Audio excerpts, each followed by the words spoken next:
cats and rabbits would reside in fancy little houses and be dressed in shoes and hats and trousers.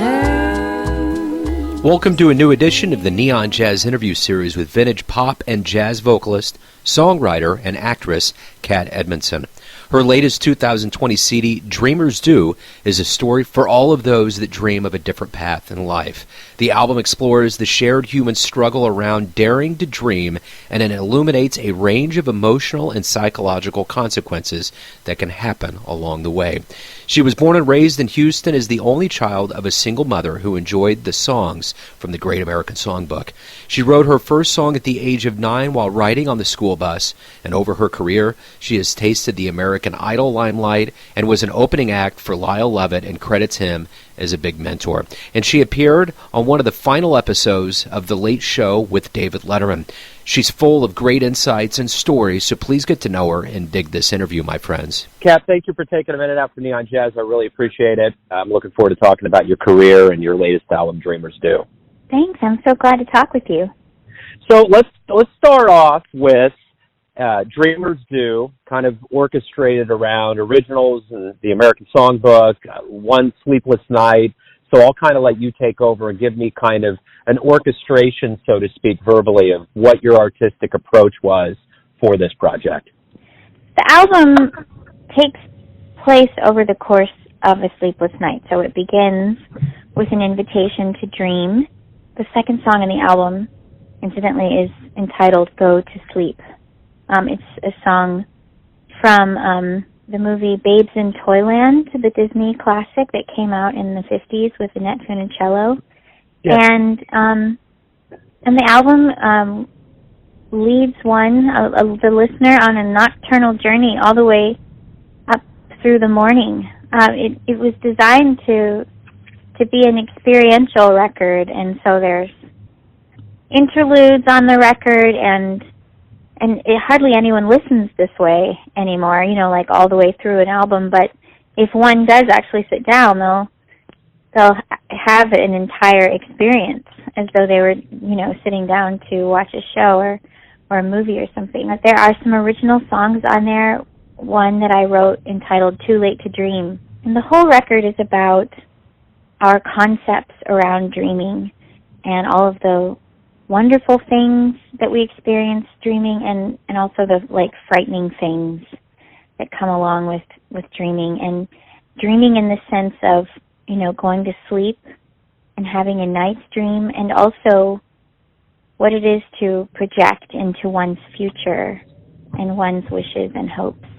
And I particularly love this subject, and I'm hoping that it will allow me to engage in a lot of conversations with a lot of different people around about dreaming. But there are also songs from the Great American Songbook on there. There's a tune from Singin' in the Rain, All I Do Is Dream of You. And the bulk of the repertoire is actually sourced from mid-century Disney films, vintage Disney films.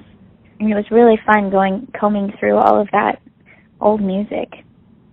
Absolutely. I love the concept of a story. I mean, you see that in albums, and I think it says a lot about the artist that decides to do that. Like, for instance, I don't know if you've heard the new Coldplay album where it starts with Sunrise, and it's kind of a full revolution, and it's a story. And I think there's a lot of that kind of harkens back to the older days of vinyl. I mean, you sat down and you got kind of pulled into, the artist's representation of what they wanted to do, start to finish.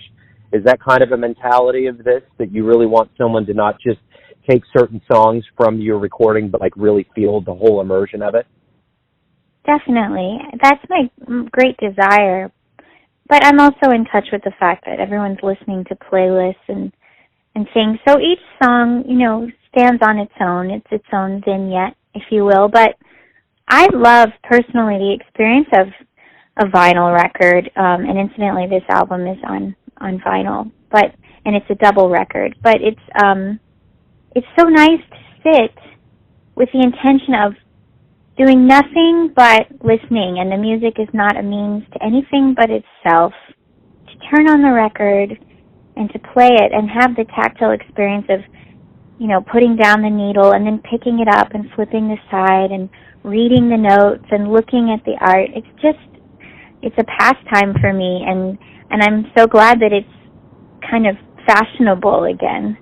You're from Houston, single mother, only child. Give me kind of an idea of how you kind of gotten interwoven into this world of music.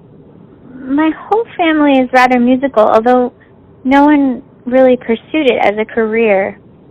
So we're all just lovers of music, and it's not uncommon, especially in the past, that my family would, if they would get together, might be sitting around a table and start singing songs together, or making instruments out of pots and pans and whatnot.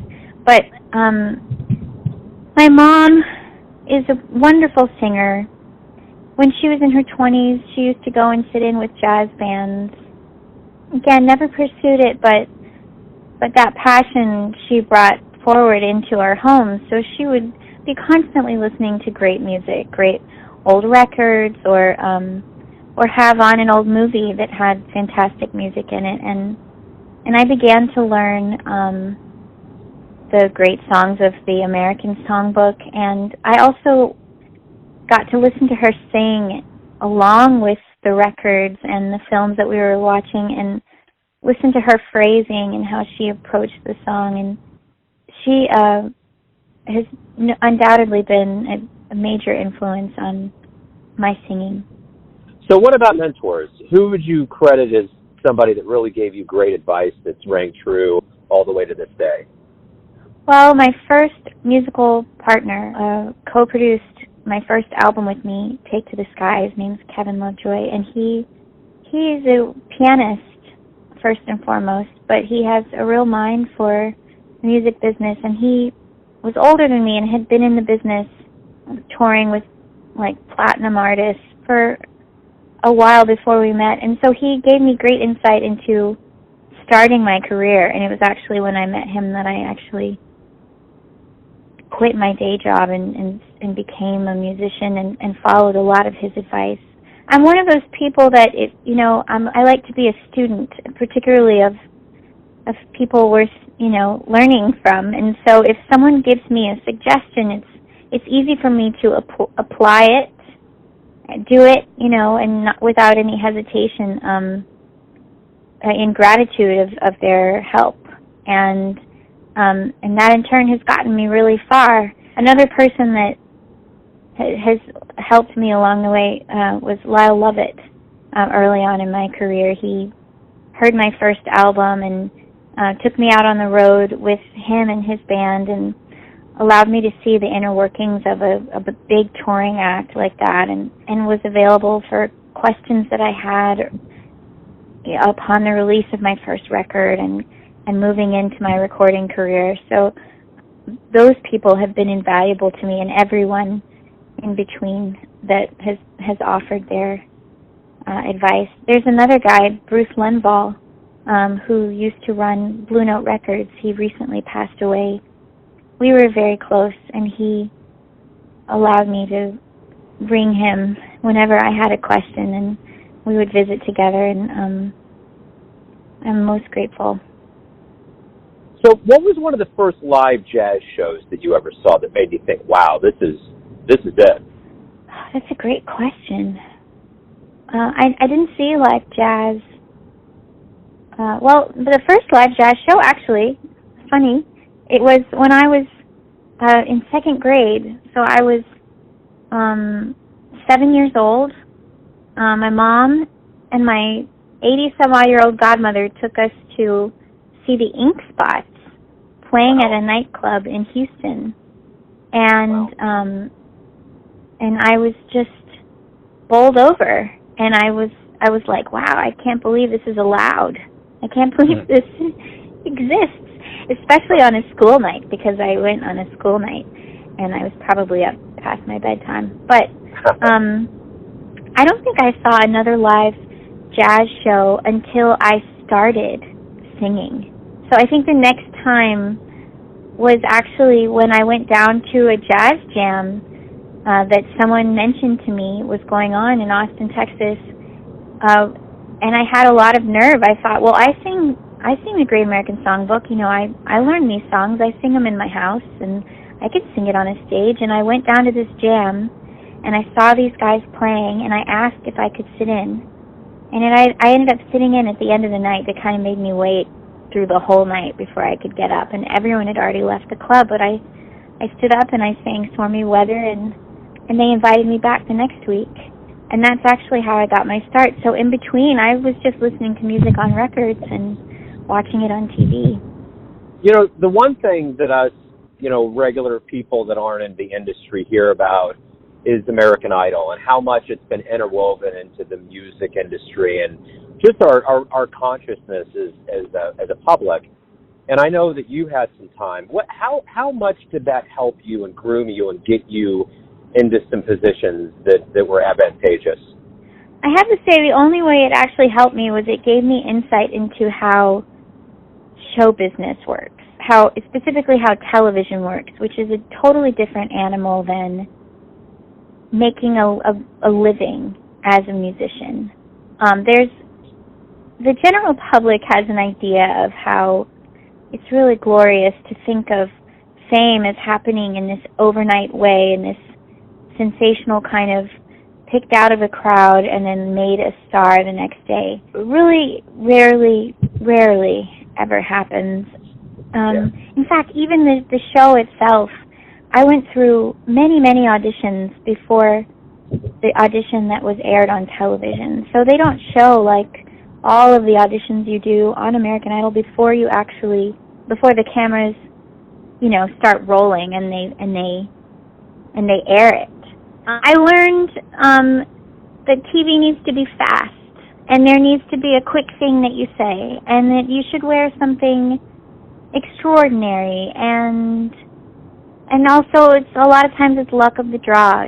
TV requires like really sensational things, so highly nuanced behavior or anything subtle that someone might do doesn't really read well on TV. It's the bigger, the louder, the better, you know? Was it always going to be your path to be a musician, a professional musician, or did you have other dreams? Well, I did have other dreams. I do have another dream. I've always intended to pursue music, but I also have always intended to act. And I'm an actress. I've studied acting. I studied Meisner at the William Esper Studio in Manhattan, and for anyone that's not familiar with Meisner, it's a method of acting, like The Method or other approaches that people take. And I've had some opportunities. I was in a Woody Allen film. I was in another film that plays regularly on the Hallmark Channel. Both times that I was there on the film sets, I felt so at home, the same way I do on a stage playing with my band, that I feel certain that it's a route that I have to go. It's something I have to follow. So we'll see what happens. Yeah, without a doubt. So I guess I'm going to combine this question into two things. You know, as an actress and as a singer, what do you like the best about being an entertainer, about being in that position where you're giving people that minute to kind of escape through your art?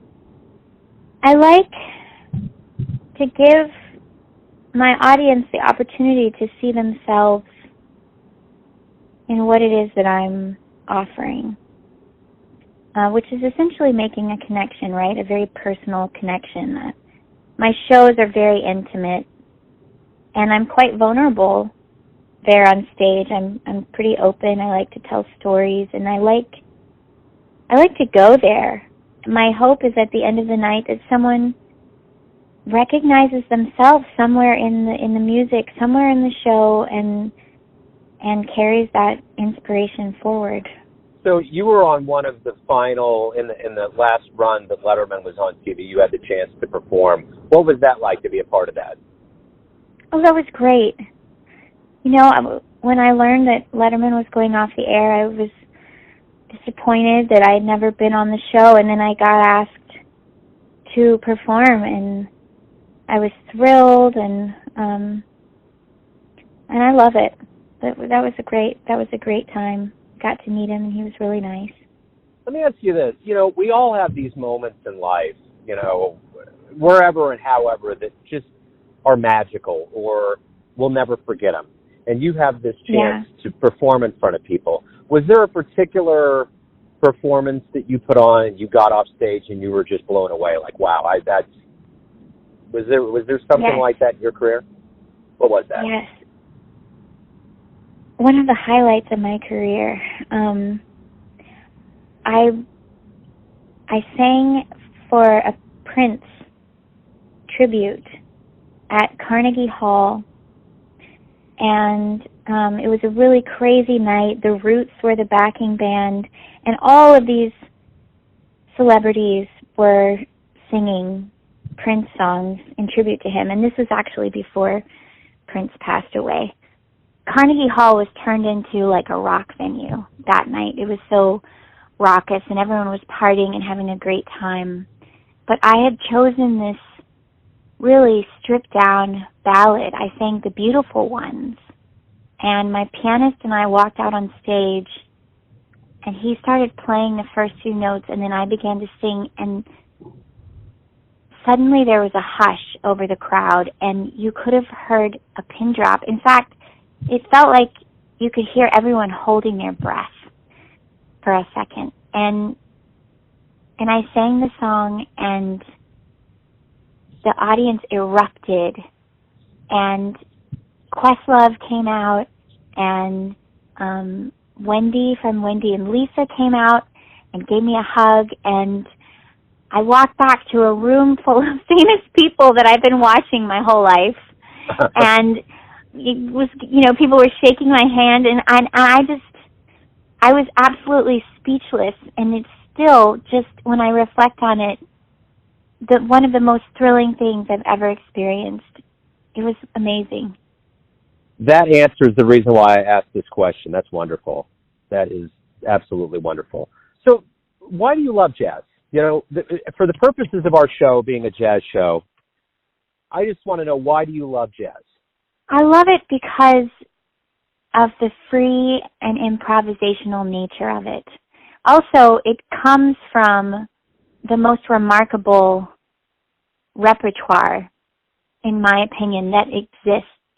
So there's just this, and there's plenty of new music. I write new jazz songs myself, but where it was born, there's such a rich wellspring of music that initiated with this art form, and it's the free nature of it. I mean, it's the way it was born. It was born out of like bold-faced, no-holds-barred expression. Like, no one could hold back the first jazz musicians, and I'm really comfortable improvising. In fact, I never feel comfortable singing the song the same way twice, because everything is always about answering the moment, being in the moment. And every moment feels differently, and I like to speak to that. And there's so much room to do that in jazz. You're not confined. So let's say a jazz DeLorean pulls up in front of your house, and you can punch in the digits to any time, any place. Who are you going to go see? Where are you going? Oh, my gosh. I love this question. Oh, wow.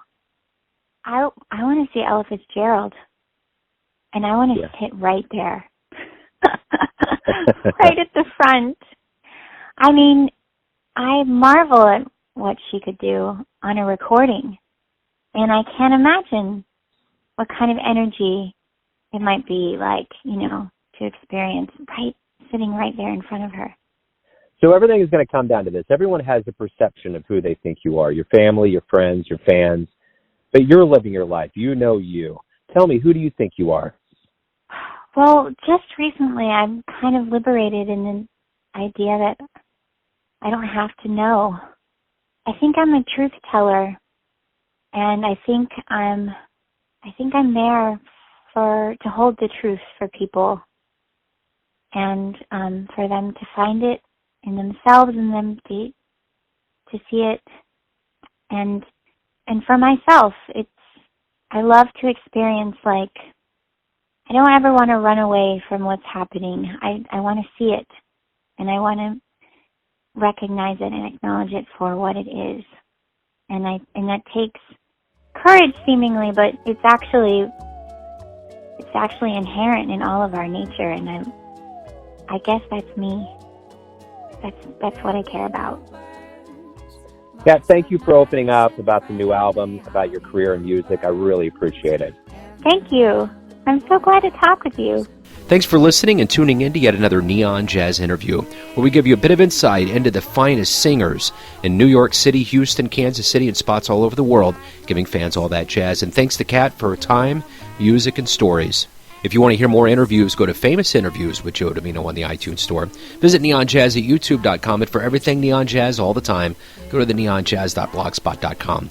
Until next time, enjoy the jazz, my friends.